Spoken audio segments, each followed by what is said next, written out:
안녕하세요, 샤이님. 반갑습니다. 제 목소리 들리시나요? 안녕하세요. 안녕하세요, 사모님.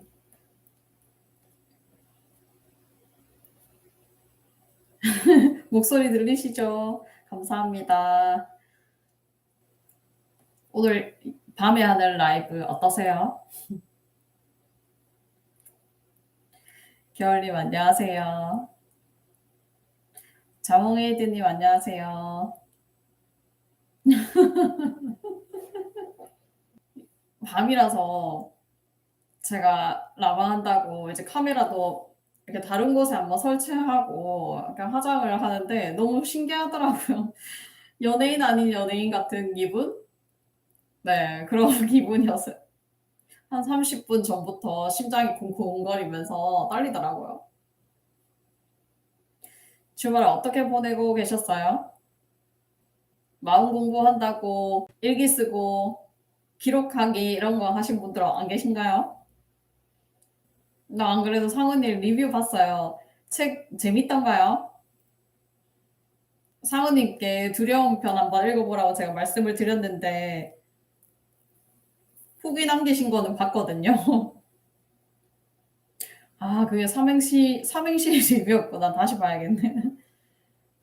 맞아요. 겨울님 일기 쓰고 기록하고 중요하죠. 저는 핸드폰으로 카톡으로 굉장히 많이 남기는 편이에요. 순간순간 떠오르는 것들. 잊어버릴까 봐 나에게 메시지 주는 거 있잖아요. 그거 정말 유용하겠어요. 그 순간에 이건 무슨 마음이지? 뭐 때문에 이런 거지? 생각할 거리 막 카톡에 보내놓거든요. 네, 사모님 이해는 되시던가요? 셀프 치료서 어땠어요? 본인 생활이랑 적용은 잘 되시던가요?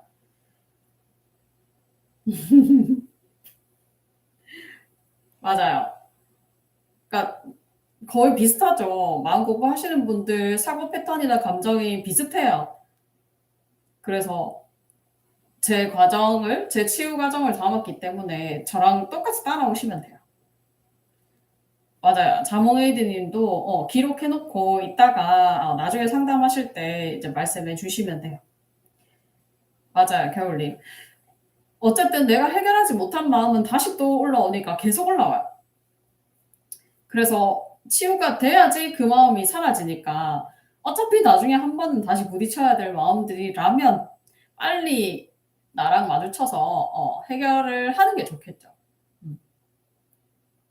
그래서 이런 작은 사소한 습관의 차이예요, 보통. 누구나 마음을 느끼고 있는데 그냥 흘려보내는 사람이 있고, 이거 반드시 잡아내서 해결하는 사람이 있고, 그 차이인 것 같아요. 케이트님, 안녕하세요. 우리 블로그에 요즘 케이트님 굉장히 글 열심히 보고 계시잖아요. 유튜브 영상, 보다는 아무래도 이렇게 블로그에 예전에 제가 글을 많이 남겼기 때문에 그거 많이 정독하시더라고요. 눈꽃송이 유진님, 안녕하세요. 저녁 시간도 은근히 조금 매력 있네요. 지금 제가 밤이라서 불을 켜놨더니 더 이렇게 조명 아닌 조명빨이 생겼습니다. 감사합니다. 자몽에이드님. 줄리에김님도 안녕하세요. 바다위 보름달님 안녕하세요. 라이브에서 소통해보자고 제가 말씀드렸는데 들어오셨군요. 블로그도 이름이 똑같아요. 무의식으로 산다. 그 주소는 유튜브 메인 화면에 뭐 링크 걸려 있거든요. 거기서 보시면 돼요. 테라케이님 안녕하세요. 테라케이님 얼마 전부터 영상 정주행 하시던데. 자, 여러분들 일단 저희 채널은 들어오시면 거의 영상 정주행이 기본이신 것 같아요. 상우님도 한동안 영상 정주행 쭉 하셨잖아요, 그죠? 일단 들어오시면 영상 정주행 기본으로 하시더라고요. 그래서 많이 리뷰 남겨주시고 저는 이제 외부의 채널들 말해주는 것을 내 속으로 넣는 게 아니라 제가 깨달은 것들을 외부에서 했던 말과 매치시키는 것 같아요. 아, 내가 해보니까 이 말이 이 말이에요라고. 그래서 조금 와닿으시는 거 아닌가 싶어요. 막 넘쳐나잖아요. 이 상태가 되면은 뭐 이렇게 됩니다라는 것들에 대한 정보는 넘쳐나는데 실제로 내가 이 과정까지 어떻게 가야 되는지 말이 없어서 제가 이렇게 해보니까 이 말인 것 같아요라는 것 같아요. 사실 시중에 떠다니는 이 수많은 지식들이 막 언어가 섞여 있어서 정확하게 와닿지 않는 것들도 많은 것 같아요. 제가 봤을 때는. 그래서 이거를 막 언어를 어떻게 써줘야 되는지가 참 중요한 것 같더라고요. 테라케이님. 마음 공부 관련 책과 유튜브 많이 봤는데 마인드 가이더님 영상 보고 나서 제가 미움을 미워한다는 걸 처음 깨달았어요. 감사합니다. 맞아요. 뭐 정말 영상 많고 책 많고 가르쳐 주는 사람 많고 그런데 너무 오히려 넘쳐나기 때문에 어 잘 고르기가 또 쉽지는 않은 것 같아요. 그러니까 많은 사람들이 구독하고 있으면 일단은 신뢰 간다고 해서 이제 구독을 하고 보잖아요. 그런데 또 어떻게 여러분들은 그래도 공부를 많이 헤매시고 공부를 열심히 하시고 오셨는지 저희가 채널 구독자가 많진 않잖아요. 그런데 엑기스 구독자라고 생각합니다, 저도. 상우님 같은 상황 지금 이제 이런 상황이죠. 보통 남자들도 왜 우리 정영돈 개그맨 정영돈이 이런 상황을 당했잖아요, 그죠? 시장에 돌아다니고 있는데 어떤 아주머니 한 분이 정영돈에 다가와서 이렇게 성추행을 하고 그 뒤로 정영돈이 불안장애가 생겼다고 했잖아요. 왜 이렇게 두려움이 올라왔냐면 이 상황들을 통제할 수 없잖아요. 그런 사람이 다가오는 것을 내가 통제할 수 없기 때문에 그런 상황이 다가오면 난 또 겪을 수밖에 없어. 그럼 나는 이 느낌을 피할 수가 없는 거야. 그 사람이 다가와서 느낄 수밖에 없으니까. 이때는 나의 두려움과 막 수치심과 이런 것들, 내가 아무것도 할 수 없는 두려움들이 막 올라오는 거죠. 너무너무 엄청난 두려움들이 올라오는 거야. 그러니까 나의 권리를 뺏길 것 같은 느낌, 내가 수치심을 당하게 될 것 같은 느낌, 내가 상대로부터 을이 돼버리는 거, 상대에 의해서 을이 되는 것 같은 느낌들이 올라오는 거예요. 이게 이제 두려움들로 다 뭉쳐 있는데 이 두려움들이 막 올라오는 거죠. 그러니까 을이 느끼는 감정들이에요. 상우님 무의식에도 지금 이제 딱 두려움 치료가 왔는데 을에 대한 두려움이 어마어마한 거예요. 을의 마음이 기본적으로 두려움이거든요. 이게 어마어마하게 올라오는 거죠. 당연한 거야. 그 상황에서 뭐 직장 동료가 와서 나에게 성추행을 했다. 그 상황에서 아무것도 할 수 없는 내가 몸이 오는 게 당연한 거야. 그거는 그 상황에서 얼었다고 해서 상우님이 자기 자신을 공격하거나 그렇게 하실 필요가 없어요. 없고 당연한 반응이었고 그 이후로 이제 사람들이 무서워지기 시작한 거죠. 저 사람이 또 나를 이렇게 해서 내가 또 을이 되는 느낌을 느껴야 될까 봐 두려운 거야. 그 사 그 사람이 가해자고 내가 피해자가 됐지만 어쨌든 나는 을이잖아, 을. 그 상황에서 어쩔 수 없는 을이 돼 버린 그 상황이 무서운 거죠. 그래서 을이 될 수밖에 없는 두려움, 그 두려움 '이렇게 되면 내가 을이 되는구나.'를 미워하지 마시고 '을이 되면 어떻게 대처하고 어떻게 처신해 볼까.' 이런 생각, 이런 을이 된 나를 미워하지 마시라고 이 현실이 창조된 거야. 그분이 그 남자분이 일부러 상우님을 "네가 내보다 밑이야. 네가 나의 을이야." 이렇게 느끼게 하기 위해서 일부러 상우님의 약한 부분을 건드린 것 같아요. 남자지만 어쨌든 성기는 중요한 부분인데 그 부분을 건드려서 수치심을 느끼게 했고 또 수술한 귀까지 자극했다는 거는 그분이 혹시 내가 수술한 거를 알고 있나요? 아, 몰랐는데도 느낌적으로 아마 건드렸을 거예요, 느낌적으로 그분이. 상우님과 미묘하게 이렇게 상우님 위에 있고 싶어 하고 상우님보다 감의 위치에 있고 싶어 하는 마음에서 상우님이 부끄러워할 만한 행동을 자기가 해버린 거야. 그러면서 지배하려 한 거죠. 우리 자몽에이드님 거 한번 볼게요. 최근에 수입이 끊겼었는데 판매를 하는 일이라 꾸준히 열심히 해야 되는 부분이 있는데 조금 안정된 후에 손을 놨더니 이렇게 되었습니다. 다시 회복을 하고 있지만 마음이 늘 불안하고 다른 일을 못하는 제가 참 안타깝고 못나게 느껴지고 무기력합니다. 어떤 식으로 저를 하면 좋을까요? 일단 이 일을 통해서 벌이를 하다가 수입을 하다가 갑자기 약간 끊겼다는 거죠. 그랬을 때는 돈에 대한 집착이 자몽에이드인데 올라오지 않으시나요? 돈이 힘을 발휘하고 있는 상황이죠, 지금. 돈이 내 손에 안 들어오면은 내가 그것에 맞춰서 살아야 돼. 생활을 유지하기 위한 최소한 비용이 필요한 거는 사실은 나의 생각이고 내 바람이고 들어오는 돈에 맞춰서 내 생활을 바꿔야 되는 거예요. 그죠? 그렇기 때문에 우리가 평소에 이제 저축을 하는 거고 어쩔 수 없이 이렇게 저축도 하는 거 모아 놓는 건데 식비와 학원비가 어렵다면 그때 그 시기에는 내가 그 수입에 맞게 내 생활을 바꾸는 수밖에 없어요. 마음으로 계속 돈을 이렇게 하겠다 애쓰는 게 아니라 마음은 그냥 탕 내려놓고 어쩔 수 없네 받아들이고 현실이 이렇게 펼쳐졌으니까 내가 그 현실 상황에 맞추겠다 이런 식으로 마음을 쓰는 게 좋아요. 네, 맞아요. 그 들어오는 수입에 내 생활을 맞춰 쓰는 거는 아무나 할 수 있는 게 아니에요. 굉장히 거부감이 올라오고 기분이 나쁘고 그런 거 생각하지 않고 살고 싶은데 그런데 일단은 현실이 "자몽에이드야 너 그거 한번 해 봐라." 이렇게 지금 했기 때문에 그거에 한번 맞춰서 살아보다 보면 의외로 그런 분들이 많아요.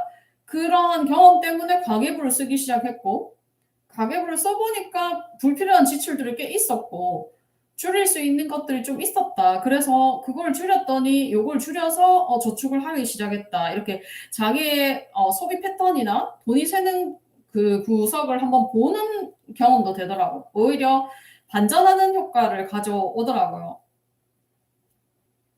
맞아요. 가계부 쓰이면 확실히 보인다고 합니다. 그래서 내가 그러면 돈을 컨트롤하고 사는 거죠. 돈이 나를 컨트롤하는 것이 아니라 들어오는 수입이 요만큼이면 새고 빠져나가는 것을 내가 쥐고 '안 빠져보내야 되겠다.'라고 생각하면 내가 돈을 컨트롤하는 거예요. 내가 돈의 주인이 되는 거예요. 자, 돈의 주인은 요만큼일 때 요만큼 양이라도 내가 주인이 될 수 있어야 되고 요것이 쌓이면 이만큼 양의 돈도 내가 주인이 될 수 있어요. 그러니까 작은 것부터 배워가는 거야, 뭐든. 맞아요. 작은 돈이라도 내가 주인이 되는 거야. 우리 그 자몽에이드님은 그 두려움, 즉 층간소음 때문에 올라오는 공격성 있죠. 그 부분만 집중하지 말고 제가 생각해 봤는데 그 층간소음으로 인한 두려움은 그냥 일단 두시고 다른 생활 곳곳에서의 두려움, 공격성, 내 공격성이 그러니까 두려움으로 함께 올라오잖아요. 그쵸? 그럴 때 다른 곳에서 다른 사람들과 그 대인관계 할 때도 어떻게 올라오는지 그걸 한번 보셨으면 좋겠어요. 그래서 내가 그 공격성과 두려움을 알아차리는 그 반경, 경험의 포인트를 더 넓혀 가야지 에너지를 더 많이 줄일 수 있어요. 지금 계속 층간소음에만 집중하고 그 이웃 사람들과만 집중하면 여기서만 에너지를 줄일 수 있거든요. 그런데 이것이 분명히 다른 곳에서도 수도 없이 올라오고 있단 말이에요. 다른 생활 예시에도. 그래서 다른 생활 예시들을 조금 더 찾아보셨으면 좋겠어요. 네네. 그러니까 그 셀프 마음공부법 1권 거기에 보면 다 사례가 있잖아요. 저처럼 그런 사례들. 그런 사례들을 좀 보시는 게 좋아요. 긍정이님 안녕하세요. 현조님도 안녕하세요. 현조님은 못 뵀던 분인 것 같은데. 저희 구독자님이시죠? 현조님. 라방에 처음 참여하셨나요? 시버드님 원망이 올라올 때는 상황이 중요해요. 어떤 상황에서 어떻게 원망이 올라오는지 그 상황이 있어야 돼요. 그냥 단순히 원망이 올라온다 이것이 아니라. 상상님 안녕하세요. 현정님 참여해 보니까 좋죠. 그렇습니까, 현정님? 영상이 공부하는 데 도움이 많이 되죠. 배우는 것도 제가 배울 때도 굉장히 꼼꼼하게 따져서 배우는 스타일이고 그렇기 때문에 가르칠 때도 꼼꼼하게 하는 것 같아요. 그래서 여러분들 이해하기 쉬운 것 같아요. 제가 그 학위 논문을 쓸 때 글을 쓸 때도 교수님이 그랬어요. "글은 간결하고 명확해야 된다. 이해하는 사람, 그러니까 보는 사람을 위주로 글을 써줘야 된다." 이렇게 얘기하시더라고요. 그래서 막 논문 쓸 때 막 길게 막 어려운 낱말 장황하게 쓰는 게 아니라 딱딱 잘라서 핵심만 간단히 이렇게 쓰라고 하시더라고요. 제가 그때 그 교수님한테 많은 걸 배웠던 것 같아요. 네, 맞아요. 알아차림이 잘 되면 알아차린 즉시 감정이 많이 해소되잖아요. 그쵸? 감정도 해소되고 마음도 해소되고. 그러면은 이 마음을 내가 내 주인처럼 이렇게 막 통제할 수 있다는 그 기분이 되게 행복해서 계속 공부하게 되는 것 같아요. 그러니까 여러분 이게 내 거를 내가 한번 내 무의식과 싸우고 이기고 나면 엄청난 이 뿌듯함, 희열감? 그게 느껴져서 이 맛에 다시 할 수밖에 없어요. 그래서 계속 그 사이클이죠. 모를 때는 열등감에 빠져 있다가 이 열등감을 반전해서 느끼는 이 뿌듯함과 우월감이 다시 왔다가 한동안 도취되어 있다가 다시 열등감으로 왔다가 다시 뿌듯함이 올라갔다가 우월감 갔다가 이렇게 하는 것 같아요. 그러다 이 과정을 수도 없이 하다 보면 어느 순간 평온해져 있어요. 내가 달라져 있고 내가 이 현존해 있고 감정이나 생각을 막 걔네들이 주인이 아니라 내가 이 감정과 생각을 보고 놓아주고 내가 내 맘대로 막 이렇게 하니까 대인관계에서 영향도 받지 않고 내가 편안하게 내 이 상황을 보면서 즐기는 것 같아요. 그렇게 마음의 주인이 돼 가는 거예요. 맞아. 지치기도 하죠. 맞아요. 현저님 저도 지쳐요. 저도 '왜 이렇게 모르겠지. 이 마음 정말 모르겠다. 정말 어떻게 해야 되지. 이 마음과 내가 못 싸워서 이기지 못하겠다.' 하는데 근데 내가 집요하면 집요할수록 답은 보입니다. 호호77님 안녕하세요. 맞아요. 열등감 놓치 무활감 무한 사이클 맞죠? 네. 긍정희님 사람들이랑 얘기할 때 얼굴이 너무 빨개지는데요. 중학교 때부터 그랬는데 나이 들수록 이게 완전 자동 반응으로 주목된다 싶으면 순간 얼굴이 빨개져요. 어릴 때 착한 아이여야 한다는 생각이 강했고 남의 시선을 엄청 신경 쓰는데 어떻게 극복 가능할까요? 사람 눈을 보면서 당당하게 얘기하는 게 힘들어요. 우리 긍정이는 여자분이시죠? 5577님 실시간 방송에서 얻는 에너지가 엄청나더라고요. 맞아요. 저도 끝나고 나면 여러분 보통 뭐 1 시간 반 이상 하잖아요. 근데 끝나고 나면 분명히 1 시간 반 에너지를 썼는데 기분이 좋아요. 막 에너지를 이렇게 막 얻는 것 같아요 저도. 그러니까 완전히 주고받음이 완벽하게 이루어지는 거죠. 저는 여러분들에게 이렇게 막 저와의 팁을 드리지만 여러분들은 저에게 어떤 면에서 사랑을 주기 때문에 저는 여러분의 사랑을 받고 사랑과 관심을 받고 여러분은 저에게 어떤 지식이나 정보를 받고 서로서로 이렇게 주고받으니까 너무 좋은 것 같아요. 긍정님 여자분이시죠? 그 본인 자신의 여자를 들키는 것에 대한 수치심이 있는 거예요. 긍정님. 그래서 그 사람들의 눈을 보면 내 여자가 올라오는 거예요. 그 사람들이 긍정인데 "너 바보 여자지? 열등한 여자지?" 이렇게 하는 것 같아요. 그래서 사람들 주목하는 것 같으면 '나 여자야.' 막 들키는 거? 이런 기분이 올라오면서 당당할 수가 없어요. 내 존재에 대한 자존감도 낮기 때문에 확 올라오는 거죠. 사람들의 눈을 볼 때. 사람들과 눈을 마주치는 것은 내 여성이 하는 일이야. 내가 남성이면 내 남자가 눈을 마주치고 하는 거고 내가 여자면 내 여자가 그 사람을 보는 거야. 그 사람의 반응, 그 사람의 뭐 감정, 그 사람의 표정, 그 사람의 손짓, 말투 이런 걸 내 여자가 확 보는 거거든요, 여러분. 그렇기 때문에 그 사람들이 나를 보는 게 두렵다는 그 사람의 여자나 그 사람의 뭐 여자든 남자든 그 사람 그 상대의 성이 올라와서 나를 보는 거라서 내가 굉장히 부끄러운 거예요. 그쵸. 그 이 여자는 무의식 깊이 있기 때문에 긍정희 님이 자기 닉네임이 긍정이잖아요.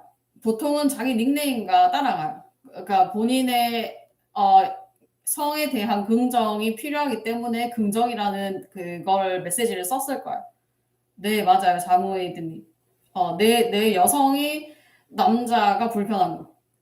긍정희님은 자기 이제 여자에 대해서 본인의 여성성에 대해서 어떻게 생각하는지를 좀 볼 필요가 있어요.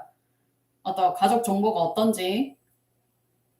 우리 겨울님 글이 너무 길어서 제가 지나갔는데 우리 사모님이 잘 얘기해 주셨나요? 복정님 안녕하세요. 반갑습니다. 허허칠칠이 맞죠. PPT에서 엄청난 발전을 했죠.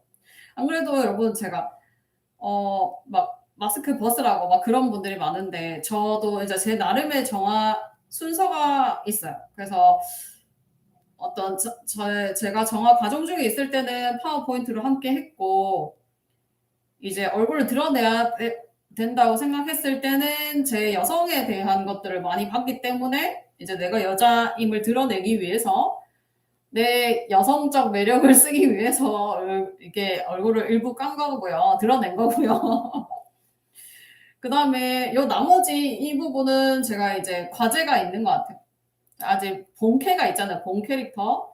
지금 요거는 이제 여러분들에게 마인드 가이드라는 부캐가 있는 거고, 요 본캐와 부캐 사이에 어떤 뭐 일이 좀 있어야 될 것 같아요. 그래서 제 정화 조금 더 이루어지고 어떤 시기가 오면 그런 느낌이 옵니다. 제가 이제 정화를 할 때 블로그 글을 쓰자.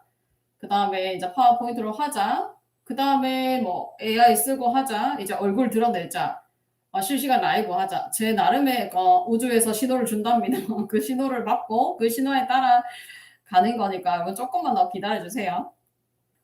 하루살이 고사리님 안녕하세요. 처음 뵙는 분인 것 같은데 이게 라방도 여러분 이게 자주 하시는 분이랑 정이 든다고 하는데 진짜 그럴 것 같아요. 고사리님 어서 오십시오. 복정님. 근데 하루살이와 고사리가 어떤 매치가 있나요? 되게 아이디가 재밌다.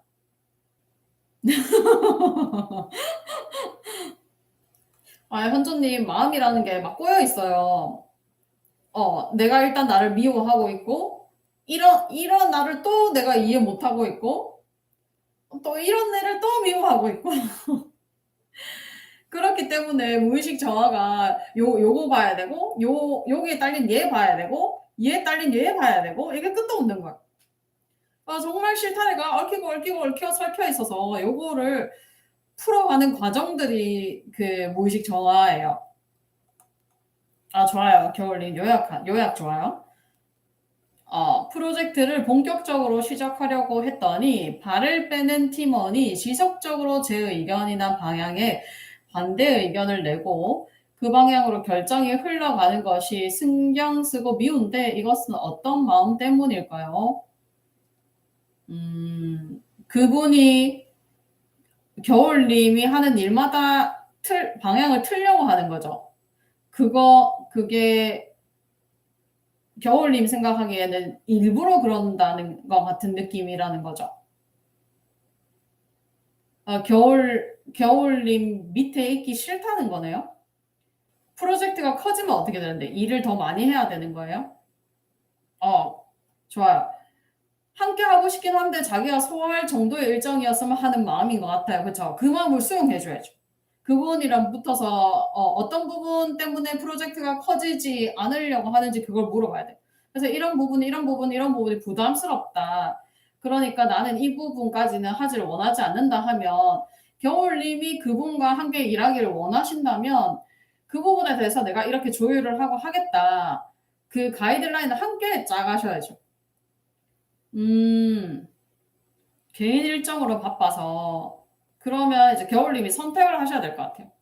어차피 프로젝트의 책임은 겨울님이 하시는 거잖아요. 이분이 미음을 쓰시네요. 그쵸?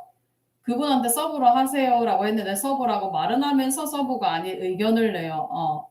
의견은 낼 수 있어요. 그분이 서브가 아닌 의견도 낼 수 있어요. 그런데 그 상황에서의 주도권은 겨울님이 지셔야 돼요. 그 의견을 제가 그 의견 참고하겠습니다 하고 자르고 본인의 의견을 또 내고 주위 사람들과 소통을 해보고 이렇게 하면 되는데 지금 겨울님도 그 사람을 통제하고 싶잖아요. 그 사람이 네가 서브라고 했으면 서브에 맞는 역할만 하지 왜 의견까지 내니? 그렇게 하지 마 라고 하기 때문에 그 사람 꼴보기 싫은 거예요. 그러니까 그 사람도 겨울님 밑에서 일하기 싫고 겨울님을 통제하려 하는 거고 겨울님도 그 사람을 통제하는 거예요. 이런 서브로 하기로 했으면 서브까지만 해 라고 하니까 본인이 이제 겨울님보다 잘나고 싶은 거죠. 잘나고 싶은데 역량은 안 되고 그러니까 일단 열등감이 좀 크신 분이 계속해서 자극을 하는 거예요. 그래서 그 사람이 계속 미움을 쓰더라도 내가 어쨌든 리더와 팀 프로젝트의 리더로서 가려면 그 사람의 미움을 쓰는 것을 내가 보고 거리를 두고 조정할 수 있어야 돼. 근데 그 사람 때문에 내 감정이 막 미움이 올라와서 내 할 일을 못하면 내가 미움 정화가 필요한 거죠. 근데 여러분들 보세요. 이런 사람 많아요. 영향이 안 되니까 이런 거예요, 여러분. 영향이 되는 사람은 그냥 나서서 제가 할게요 하지 밑에 서서 이렇게 말로 안 해요. 그러니까 어차피 여러분들 드라마를 보거나 이래도 대부분 그런 사람들 많잖아요. 그런데 주인공들은 이런 사람들을 곁에 두고도 그냥 본인 할 일을 해요.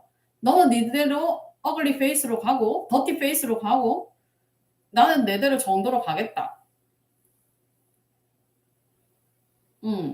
이 상황에서 어쨌든 뭐 내가 저 사람이 미움을 계속 쓰는 거를 내가 견디고 그럼에도 내가 이것의 팀의 책임자로서 가겠다. 상대가 아무리 디스를 하고 나를 괴롭히더라도 내가 이 일을 내 방향으로 끌어가겠다 하면 어차피 내가 원하는 소리 안 해줄 거야.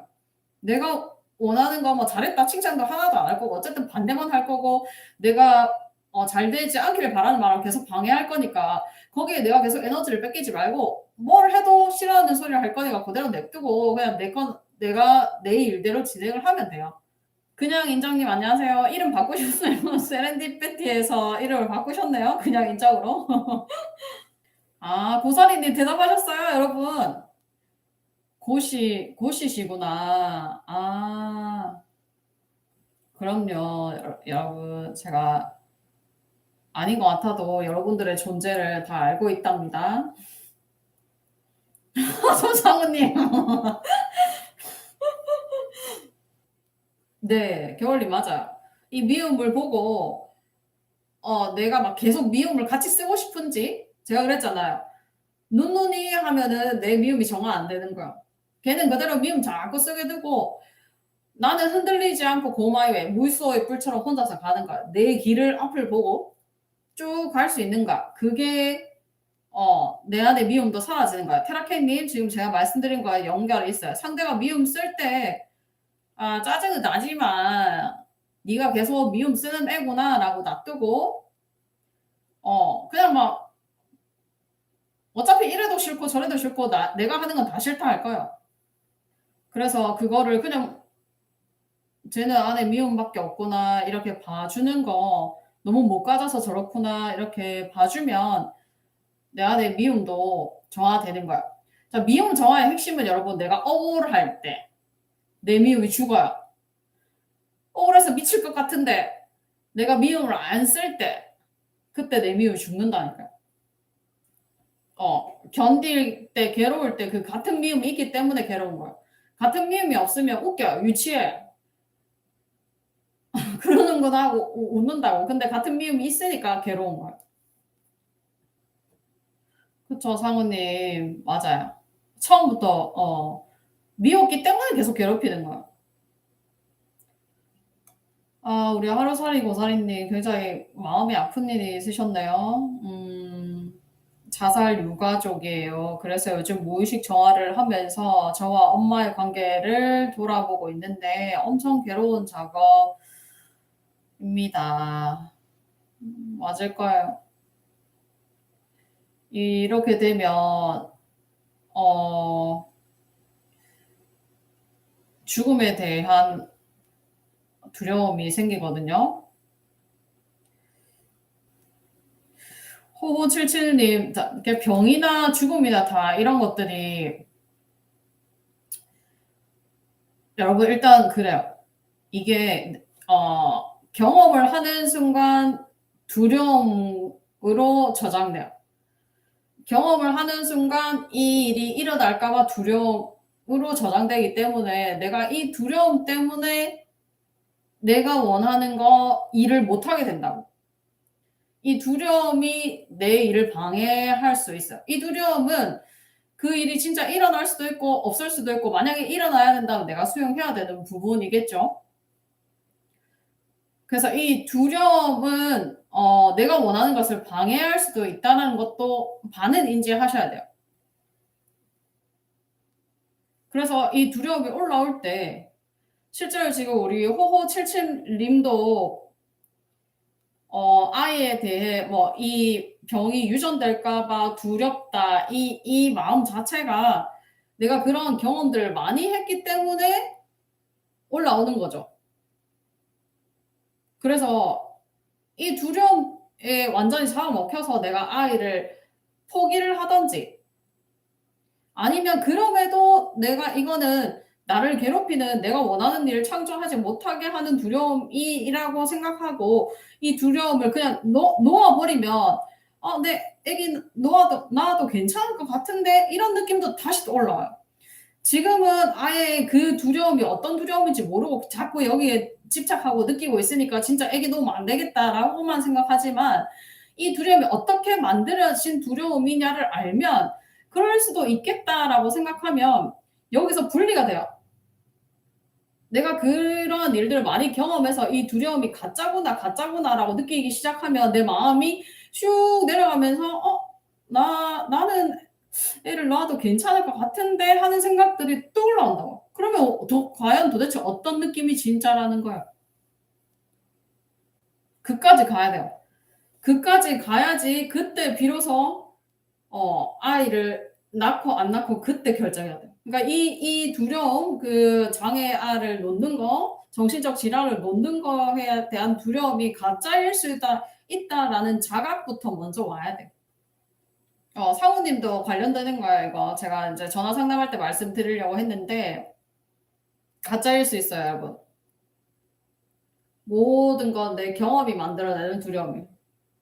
그래서 이 두려움을 계속해서 들고 다니면 실제로 그런 일을 이뤄낼 수 있으니까 이 두려움이 가짜라는 걸 알고 놓아줘야 돼. 여기서 이게 가짜의 두려움인데 이 가짜 두려움을 계속 느껴주고 막 무서워 하고 있으면 안 된다는 거죠. 이 두려움은 가짜이기 때문에 이 가짜를 만든 원인 사건과 원인 그거를 찾아서 얘가 이렇게 만들고 있구나를 보고 놓아줘야 되는 거야. 그래야 무의식 정화입니다.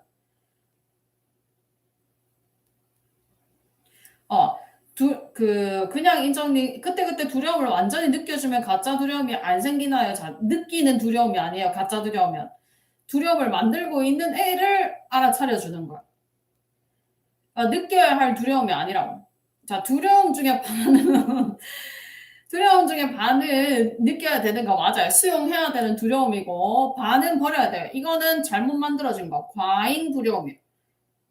가짜. 가해자를 너무 많이 경험해서 두려움이 나한테 저장이 된 거야. 그래서 이 두려움은 가짜야. 왜 가짜인지를 알아차리는 거야. 그게 정화예요. 네, 맞아요. 모두가 느낄 수 있는 두려움을 느끼는 게 맞아요. 그러니까 거의 다 이원성이에요. 그쵸. 가짜 두려움은 알아차리고 가짜니까 놓아줘야 되고 진짜 두려움은 진짜니까 수용해서 받아들이고 느껴야 되고 허용해야 되고. 네. 네. 그래서 제가 늘 말하잖아요. 중도와 균형이라고. 그러니까 여러분들이 막 감정 느껴준다고 하면 모든 감정에 빠져서 살고 있기 때문에 그게 정화가 안 되는 거예요.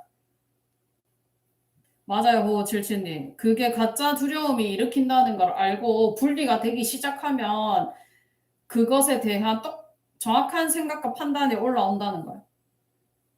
맞습니다, 상호님. 가짜가 가짜임을 알아차리는 게 여간 어려운 일이 아니죠. 그렇기 때문에 제가 이제 건너온 길을 여러분들에게 계속 알려드리는 거예요. 여러분들이 스스로 보기 어렵단 말이에요. 도무지 이거는 내가 수용해야 되는 건지 아닌 건지 막 왔다 갔다 한단 말이에요. 근데 제가 그 작업들을 해 보니까 반은 진짜고 반은 가짜. 완벽해요. 완벽해. 그래서 "이 두려움은 수용하세요."라고 계속해서 말을 해 드리는 거예요. 이 마음은 수용해야 되는 마음이라서 하시고요. "이거는 말도 안 되는 마음이니까 여러분들 다시 생각해 보세요."라고 하는 거예요. 그래서 기준이 잘 안 생겨서 마음이 힘든 거예요. 도대체 이럴 때는 어떻게 해야 되는 거야? 이럴 때는 어떻게 해야 되는 거야? 뭐가 맞지? 이렇게 해서 여러분 마음이 힘들잖아요. 그죠? 음.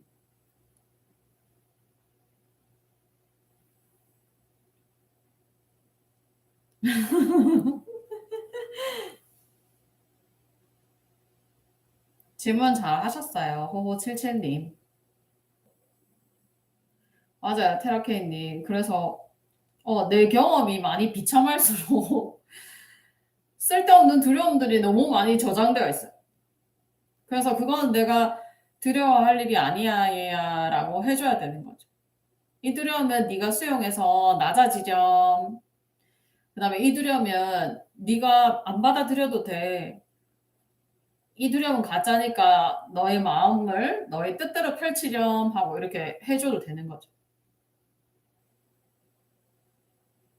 그쵸. 드라케이님. 파이어플라이 레인 정말 마음이 아픈 분들이잖아요, 그 주인공이. 음. 맞아요. 여러분 제가 그랬지만 그 스노보드나 스케이트 타러 갔을 때 제일 먼저 가르치는 게 뭐예요? 넘어뜨리는 거, 넘어뜨리는 거. 넘어뜨려서 일어나는 것부터 가르쳐요. 기초, 기본이죠. 그래서 대성하는 사람들을 보면 어릴 때 힘들지 않았던 사람이 없어요. 처음부터 너무 웰메이드 부모님 만나서 처음부터 엘리트 코스 전생에 아주 복을 많이 쌓으신 분들이고 진짜 대성하는 사람은 많이 엎어졌던 사람들이에요. 굉장히 상처가 많은 사람들이 크게 된단 말이에요.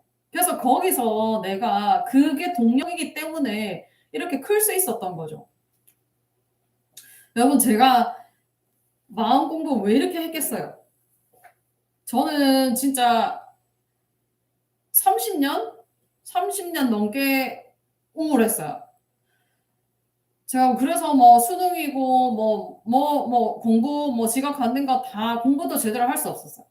내 마음껏 공부를 해볼 수 없었어요. 내가 가진 능력에 비해서 내가 우울증에 너무 오랫동안 빠져 있었기 때문에 원하는 만큼 못 했어요.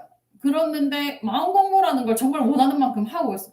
마음이 너무 아파서 이 마음을 아무도 치료하는 사람이 없는 거야.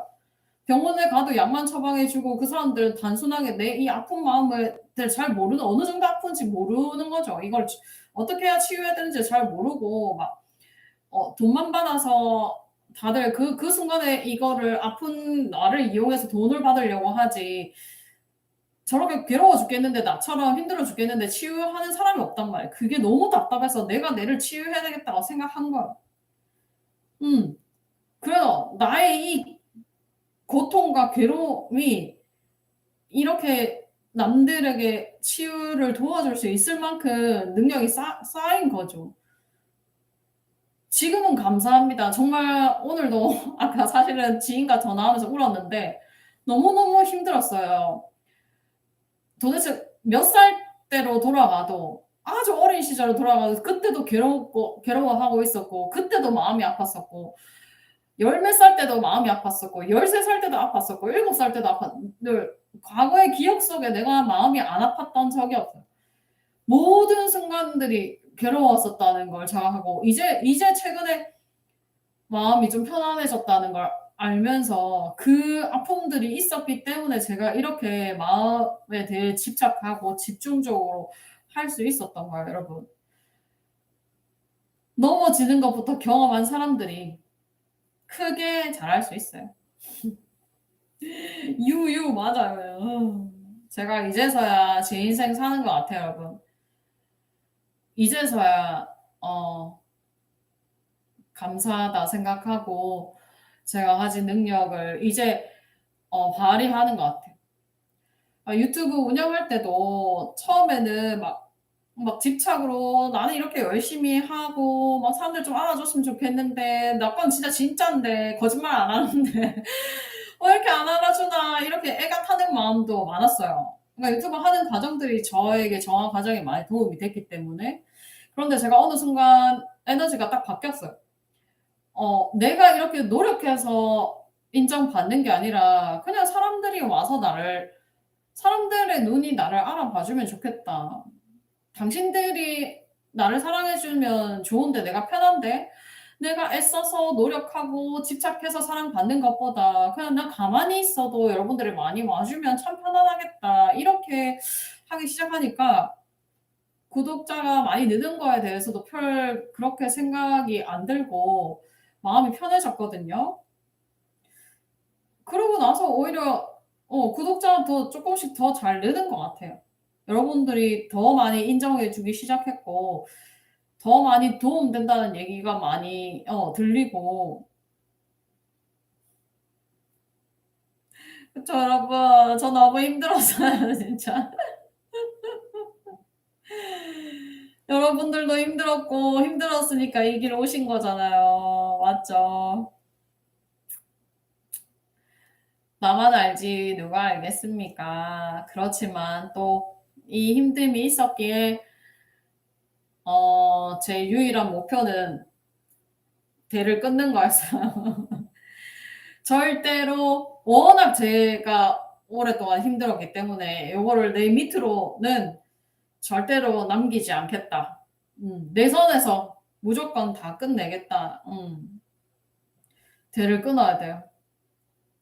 또 안타깝게 보면 어쨌든 나는 이 공부를 할 수 있어서 대를 끊을 수는 있지만 우리 부모님들은 그거 정화를 다 못하고 나 때문에 물론 대신해서 끊었다면 다행이지만 그런 것도 좀 안타깝긴 하죠. 그죠? 고난과 역경을 영혼으로 가는 여정으로 받아들입니다. 맞습니다. 그 삶이 있었기 때문에 지금의 내 삶이 얼마나 행복한지도 너무 잘 알아요. 저는 어둠을 너무 경험했기 때문에 무의식 정화하고 지금 느끼는 행복을 다른 사람보다 10 배는 더 느껴요. '아 너무 행복하네.' 이런 거요. 까르마 종결자 좋아요. 테라케이님 까르마 종결자 맞아요. 그 돈이 많으면 뺏길 것 같은 느낌이 들어서 무슨 일 때문인가 생각해 봤어요. 어릴 때 넉넉하게 더 바랄 거 없이 평온하게 지내다가 갑자기 검은 옷 입은 사람들이 집에 들이닥쳐서 빨간 딱지를 다 붙였어요. 그때 정말 얼음이 됐던 기억이 이게 가짜 두려움인 건가요? 그쵸. 이때도 내가 지금 내 돈을 가져가는 경험을 한 거예요. 그쵸. 그걸 두려움을 본 거죠. 가짜 두려움을. 맞아요. 돈이 있으면 불안한 것들, 돈이 있을 때 누군가가 가져가는 걸 경험해 버렸어. 그러면 돈이 있을 때 불안함이 올라오겠죠. 그때 느꼈던 경험 때문이에요. 내가 겪었던 모든 경험들을 내 무의식에 저장해서 두려움을 만듭니다. 또 그것을 경험하게 될까 봐 두려움. 그 상황이 올까 봐 두려움. 그렇기 때문에 이 뺏길까 봐 두려움 때문에 돈에 더 막 집착하고 살았을 거야. 호호칠칠님 호호칠칠님 어떻게 두려움을 봐요. 경험을 너무 많이 했잖아. 저 경험도 했어요 혹시?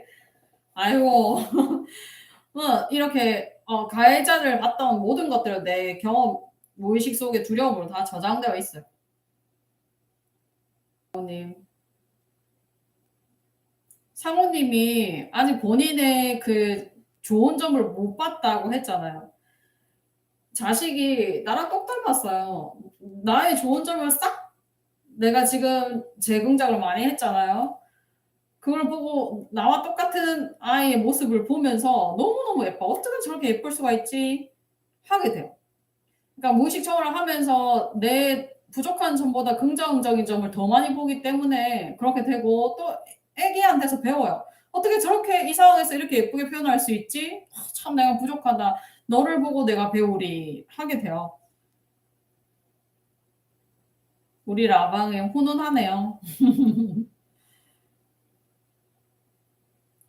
자몽에드님 저 이거 중요해요. 자식을 행복하게 못 해주는 것 같아 미안할 때가 되면 이렇게 내가 마음을 먹으면 자녀한테 부모라는 존재 자체만으로도 행복을 주는 거야. 그냥 부모가 있기 때문에 든든해요.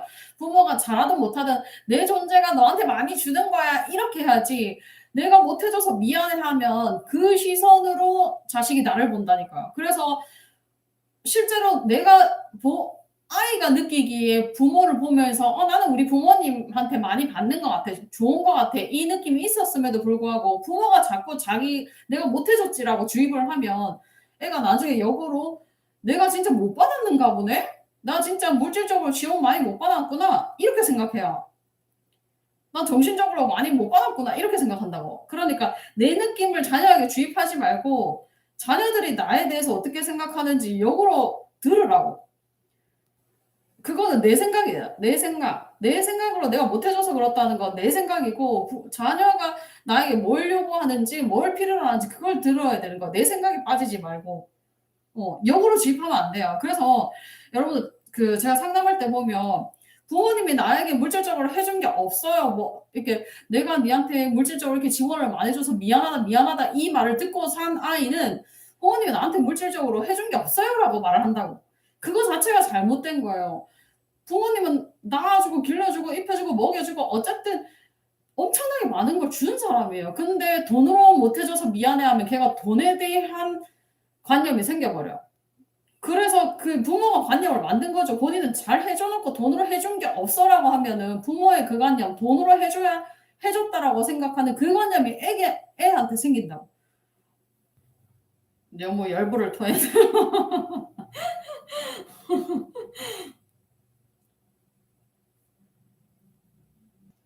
네 맞아요. 자몽에이드님. 오히려 "나 이만큼 많이 해 주잖아." 이렇게 하세요. 음. 진짜 부모 돼 보니까 알잖아. 너무 많이 해 준단 말이에요. 내가 진짜 이 정도로 내가 살면서 희생하는 사람이 있을까 싶을 정도로 해 줘요.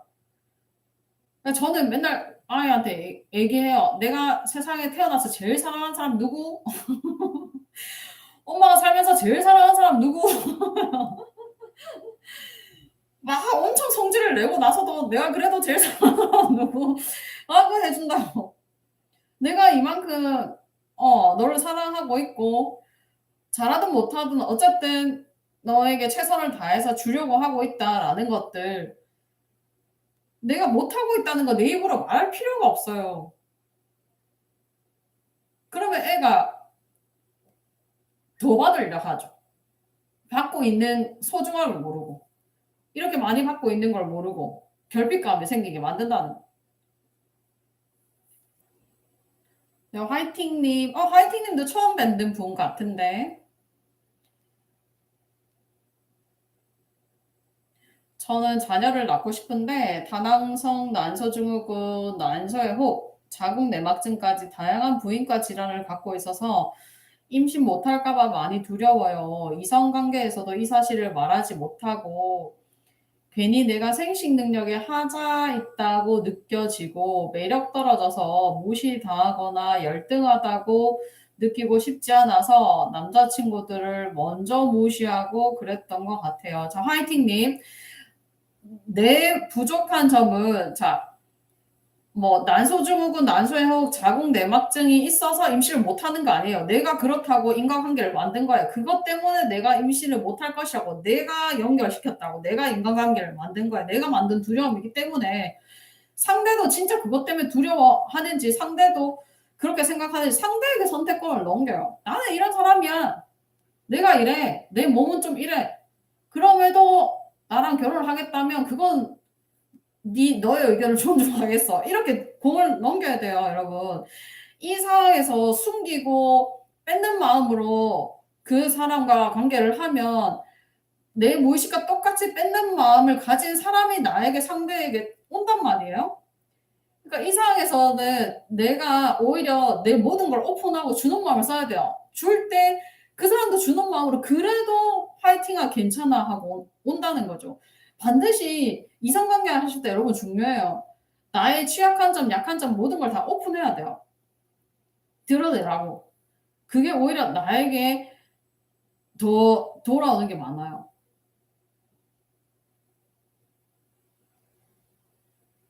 중요해요, 중요.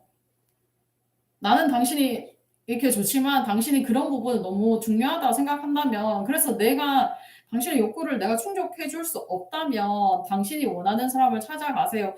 그럼에도 나를 선택하신다면 나는 기꺼이 당신과 함께 이 어려움을 함께 하겠습니다. 이렇게 돼야 되지.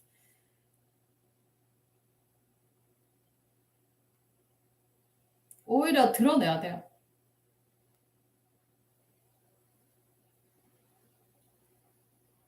그리고 우리 화이팅님은 지금 그 부인과 질환이 많은 거는 여성적인 거에 대해서 본인이 수치심을 많이 느끼거든요. 그 부분은 좀 해결을 해야 될 것 같아요. 여성 생식기 질환들이 많다는 거는 본인의 여성을 싫어하는 마음들이 많이 있기 때문에 또 남자를 무시한다는 것 자체도 자기 여성에 대한 자신감이 없는 거예요. 그래서 남자를 무시하거든요. 내 여성을 존중한 사람은 상대 남성도 존중해요. 이게 너무 제가 주는 마음을 쓰는 게 중요하다는 이유는 내가 주는 마음을 쓰는 사람이 되면 주는 마음을 쓰는 사람이 보여요, 여러분.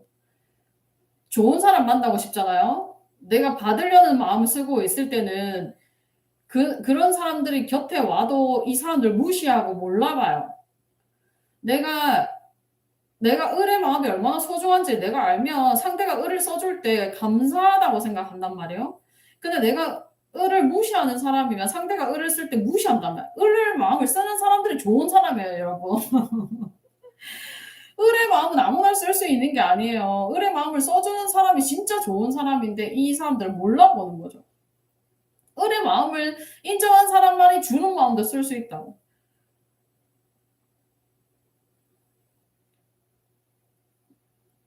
내가 이래서 부족해 이렇게 해야 드러내야지 그 사람이 수용할 수 있어요. 그러니까 여러분들은 내 약점 다 숨기잖아요. 그래서 결혼해서 또 숨기잖아. 결혼은 끝도 없이 나를 드러내는 작업이야. 그러니까 처음부터 많이 드러내서 이 사람이 많이 수용할 수 있는 사람인가 그걸 보고 내가 골라야지. 내 걸 자꾸 감추면서 어떻게 살까요, 여러분?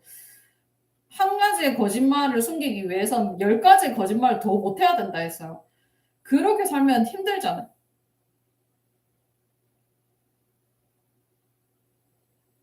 자, 아까 긍정이님 제가 여성성 되게 얘기했죠. 막 부인과 질환이 있다 했잖아요. 본인 여성성에 대해서 봐야 돼요.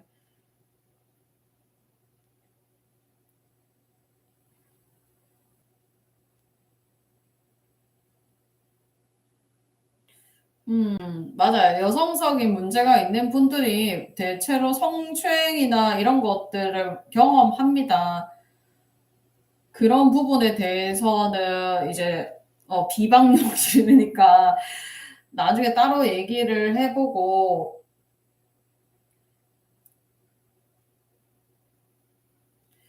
그러니까 성이 여러분 성이 수치심과 많이 연결되기 때문에 성에 대한 얘기만 올라오면 그냥 수치심이 올라와서 이게 쉽게 풀리지가 않는 거야. 그래서 깊이 본 사람이 그 원인을 알 수 있어요. 그 이유를.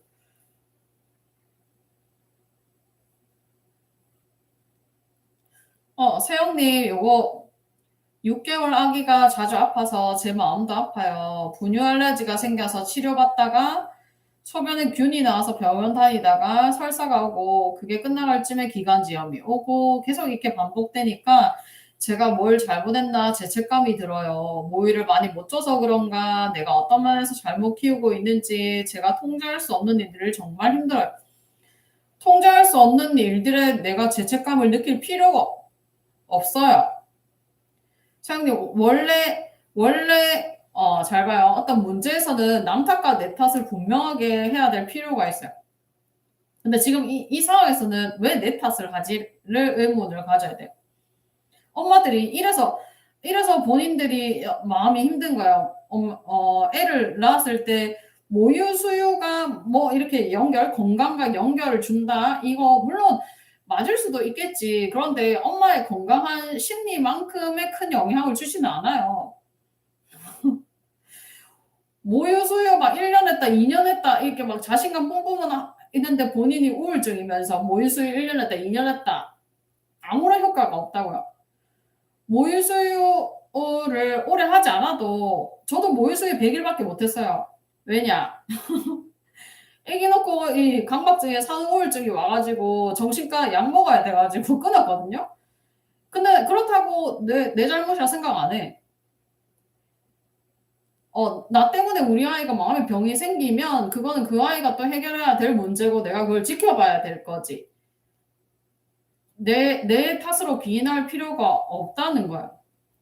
그러면 원래 세영님의 무의식에 자기 탓하는 남 탓해야 될 거와 내 탓해야 될 걸 구분하지 못하고 어떤 귀인에서 늘 자기 탓하는 그 무의식이 건드려진 거예요. 요 6개월 때 아기는 요렇게 다양하게 많이 아파요. 아프면서 큰다잖아.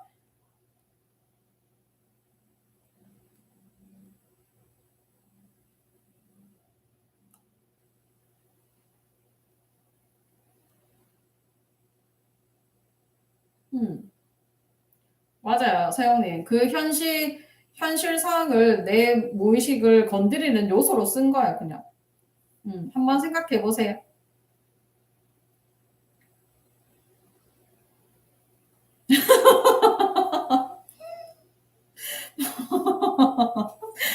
국장님 맞죠?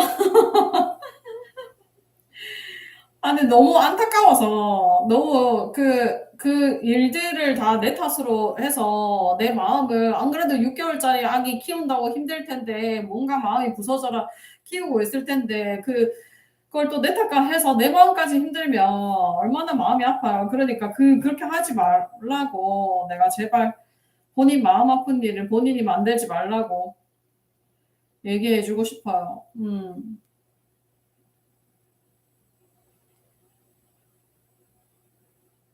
예, 맞아요. 테라케이님.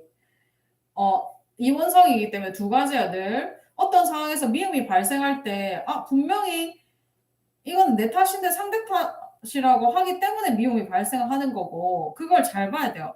내 탓과 남 탓 두 개를 거꾸로 쓰고 있기 때문에 미움을 잘 발생하거든요. 그리고 남 탓을 해야 되는 상황이 분명함에도 불구하고 내 탓을 하는 사람들은 자기 학대이고 더 깊이 들어가면 이해받지 못한 그게 있는 거야. 이해받지 못한 아픔들이 있었기 때문에 계속해서 네가 이해를 받지만 너는 이해만 하는 사람이어야 돼 하기 때문에 자기 학대가 생기는 거야.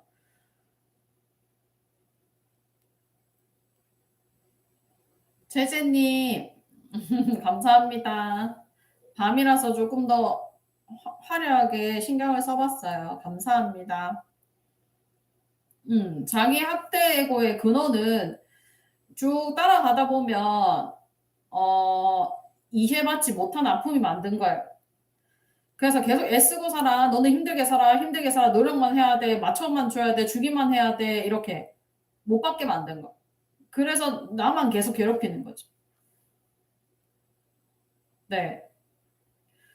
세영님도 지금 아기가 태어나서 건강하게 태어나서 나를 편하게 해줬으면 좋잖아. 6개월 아기가. 근데 지금 내가 계속 아기를 이해해야 되는 상황에 내가 끌려가는 거잖아요. 그죠?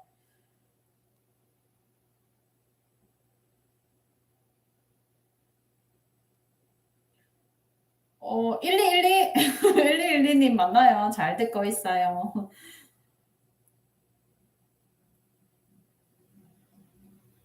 음. 사장님 그래 애를 쓸 필요 없어요. 사실은 이해를 해 주려고 하는 사람이면 그냥 그 사람이 자동적으로 와서 나를 이해하게 됐어. 내가 굳이 내 존재를 증명하러 애쓰지 않아도 내 무의식이 바뀌면 상대가 그냥 와서 나를 이해해 준다니까. 그래야 내가 편하죠. 그래야 받고 살아야 내가 편하죠.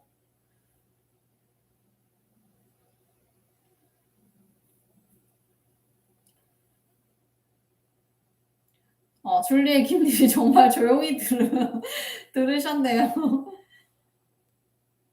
거의 근데 남의 얘기들이 다 공부거리가 많이 돼요. 나도 내 안에 그게 다 있잖아. 내 경험이 있기 때문에 남의 사연들이 전부 나와 연결돼 있어요. 다만 이제 어 본인 눈이 얼마나 뜨여 있느냐에 따라 그 얘기가 나의 경험으로 연결을 시킬 수 있나 없냐 차이. 긍정님 지난번에 JW 정님이 했던 질문을 똑같이 해서 어 내 가치는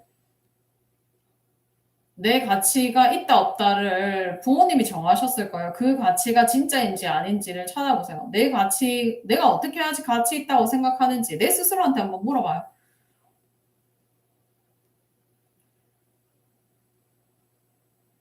그쵸, 줄리의 김님. 이해받지 못해서 내가 이해를 많이 받고 이게 사랑받고 산 거야. 내가 가만히 있어도 내 뜻대로 다 사람들이 알아서 맞춰주고 살았다면 내가 애쓸 필요 없잖아. 난 가만히 있었는데 밥 먹여주고, 내가 가만히 있었는데 돈 주고, 내가 가만히 있었는데 사랑해주고, 내가 가만히 있었는데 딴 사람들이 찾아와서 막 칭찬해주고, 그랬으면 내 삶이 얼마나 편했을 거예요. 그게 다 이해받았다면 내가 그렇게 살아나왔을 거예요. 근데 내가 남을 이해했었어야 되잖아. 그렇기 때문에 자기 학대가 생긴 거야. 너는 애써. 너 노력하라고. 너 더 잘하라고. 너는 좋아야 된다고. 이렇게 사는 거야. 그래서 사실은 균형이 맞춰져야 돼요. 내가 주는 마음도 쓸 줄 알아야 되고, 내가 받을 수도 있어야 돼요. 내가 이해받을 수도 있어요. 그런데 이게 중요한 건 여러분, 처음부터 내가 이해받았으면 좋겠는데라고 생각하면 마음부가 진행이 잘 안 돼요.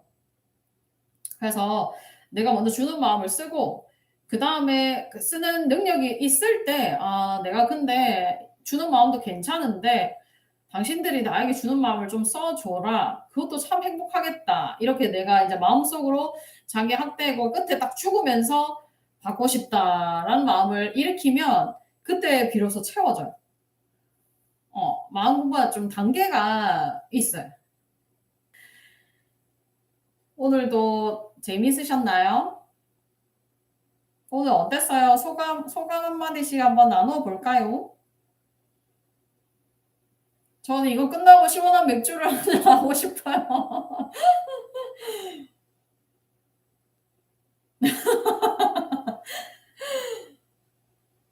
여러분, 그러니까 맥주 한잔 하세요. 눈물 나죠. 마지막에 내가 이해받지 못하고 살았구나를 알게 되면 참 좀 마음이 짠하더라고. 복장님 빨래 나고 이렇게 할 일이 많아요. 맞죠? 이 주말에도. 완전 도움 많이 되었어요. 맞죠. 영상으로 뵀던 저를 뵈니까 너무 기분이 좋았어요. 저도요. 오늘 그래도 1, 2회 방송에서 못 뵀던 분들 많이 봤어요. 조이님 계셨어요? 조이님 알람 설정.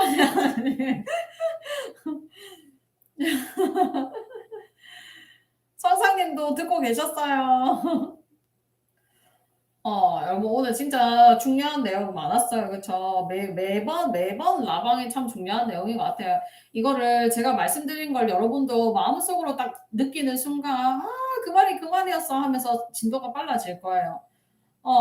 어게인님, 어게인님,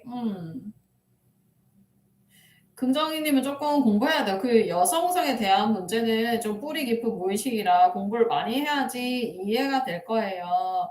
그래서 너무 조급해하지 말고 천천히 하시고 "감사합니다." 라방 올려드립니다. 근데 저번처럼 여러분 짧게 뭐 1 시간짜리 편집하니까 굉장히 더 좋아하시더라고요, 오히려 길게 올라간 것보다. 아 진짜요? 라방이 훨씬 더 효과가 크나요? 네. 여러분들 오늘도 수고하셨고요. 다음 주는 아마 주중으로 다시 컴백할까 싶어요. 주말에 여러분 화장하고 여러분 기다린다 힘들더라고. 아무튼 마음 공부 더 열심히 하시고 영상으로 찾아뵐게요, 여러분.